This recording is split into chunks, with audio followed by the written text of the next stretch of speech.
মুসলিম জাহানের দ্বিতীয় খলিফা হযরত ওমর রাদিয়াল্লাহু তাআলা আনহু হেঁটে চলেছেন লাঠিতে ভর করে, সাথে তার একমাত্র অনুচর আসলাম। বয়সের ভারে নুজু হয়ে পড়েছেন এককালের সুঠাম শক্তিশালী ওমর। কে বলবে যৌবনে এই মানুষটি নিয়মিত কুস্তি লড়াই করতেন আর বাঘা বাঘা সব পালোয়ানকে নিমিষে হারিয়ে দিতেন। যুদ্ধের ময়দানে ত্রাস সৃষ্টি করে বেড়াতেন যে ওমর, তিনি আজ ঠিকমতো চলাফেরাও করতে পারেন না। তথাপি অতি বৃদ্ধ বয়সে লাঠিতে ভর করে মাঝে মধ্যেই তিনি বেরিয়ে পড়তেন নিজের চোখে মানুষের হাল হাকিকত দেখার জন্য, কখনো দিনের আলোতে, কখনো বা রাতের অন্ধকারে। তেমনই একদিনের ঘটনা। হাঁটতে হাঁটতে মদিনা শহর থেকে বেশ দূরে একটি গ্রামে পৌঁছে যান ওমর রাদিয়াল্লাহু তাআলা আনহু।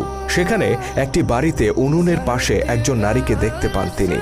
চুলায় পাতিল চড়িয়ে কি যেন সেদ্ধ করছেন। এদিকে তার পাশেই কয়েকটি শিশুকে কান্না করতে শোনা যায়। মহিলাটি কান্নারত শিশুদেরকে বারবার সান্ত্বনা দিয়ে বলছেন, এই তো আর একটু সবুর করো, খাবার প্রায় হয়ে এসেছে। কৌতূহলী ওমর অনুমতি নিয়ে মহিলাটির কাছে যান আর জিজ্ঞেস করেন বাচ্চাগুলো কেন কান্না করছে।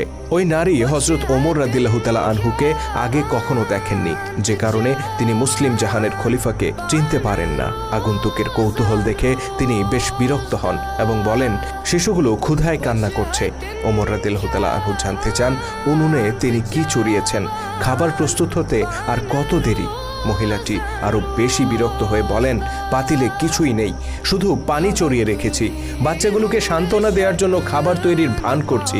কাঁদতে কাঁদতে তারা একটু পরে এমনিতেই ঘুমিয়ে পড়বে।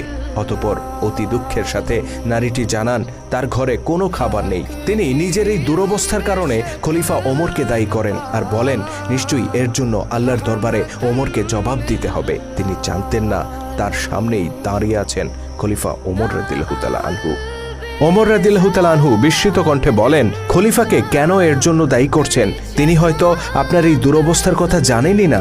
মহিলাটি পাল্টা প্রশ্ন করে বলেন, খলিফা হিসেবে প্রত্যেক নাগরিকের খোঁজখবর নেয়া কি তার দায়িত্ব নয়? তিনি কেন আমাদের ব্যাপারে গাফেল থাকবেন? এর জন্য অবশ্যই তাকে জবাব দিতে হবে। মহিলাটির এই অনুযোগ খলিফা ওমরের হৃদয়কে চূর্ণ করে দেয়। তিনি বলেন, আপনি অপেক্ষা করুন, আমি শীঘ্রই বাচ্চাগুলোর খাবারের ব্যবস্থা করছি। অতঃপর তিনি রাষ্ট্রীয় গুদামঘরের উদ্দেশ্যে রওনা হয়ে যান আর মহিলাটি অবাক হয়ে ভাবতে থাকেন কে এই আগন্তুক। ওমর রাদিয়াল্লাহু তাআলা আনহু দ্রুত ছুটে যান রাষ্ট্রীয় গুদাম ঘরে। সেখান থেকে একটি আটার বস্তা বেছে নেন আর অনুচরকে বলেন, এটা আমার পিঠে তুলে দাও। অনুচর আসলাম বললেন, আমিরুল মুমিনিন, আপনি তো হাঁটতেই পারেন না ঠিক মতো, আপনি কি করে এই বোঝা এত দূর নিয়ে যাবেন? বরং আমি এটা সেখানে পৌঁছে দেই। খলিফার আগত কণ্ঠে বললেন, কিয়ামতের দিন কি আমার বোঝা তুমি বহন করবে? দেখলে না ওই নারী তার দুরবস্থার জন্য আমাকে দায়ী করেছেন? আমার বোঝা আমাকেই বইতে দাও। অতঃপর অর্ধজাহানের বাদশা হেঁটে চললেন লাঠিতে ভর করে, কাঁধে তার আটার বস্তা, পিছু পিছু হেঁটে চলল বিভ্রান্ত অনুচর। এভাবে দীর্ঘ পথ হেঁটে প্রকৃতিতে যখন অন্ধকার নেমে এলো, তখন তারা পৌঁছলেন সেই বাড়িতে। তিনি নিজ হাতে আটা বের করলেন আর উনুনে জাল দিয়ে খাবার প্রস্তুত করে দিলেন। অভুক্ত শিশুগুলোর কান্না যখন থামল, তখন ওই মহিলা বললেন, কতই না ভালো হতো যদি ওমর না হয়ে আপনি হতেন আমাদের খলিফা। অনুতপ্ত ওমর রাদিয়াল্লাহু তাআলা আনহু বললেন, খলিফার সাথে আমার পরিচয় আছে, আগামীকাল আপনি তার কাছে আসুন। ইনশাল্লাহ আমি নিজে উপস্থিত থেকে আপনার পরিবারের জন্য খাবারের ব্যবস্থা করে দেব। অতঃপর ওই নারীর কাছ থেকে বিদায় নিলেন মুসলিম জাহানের খলিফা। ততক্ষণে তার হৃদয়ের ভার কিছুটা কমেছে। শুধু দর্শক, আমরা জানি না ইসলামের মহান খলিফারা ছাড়া পৃথিবীর ইতিহাসে আর কোনো শাসক ছিলেন কিনা যারা এতটা প্রজাবৎসল ছিলেন।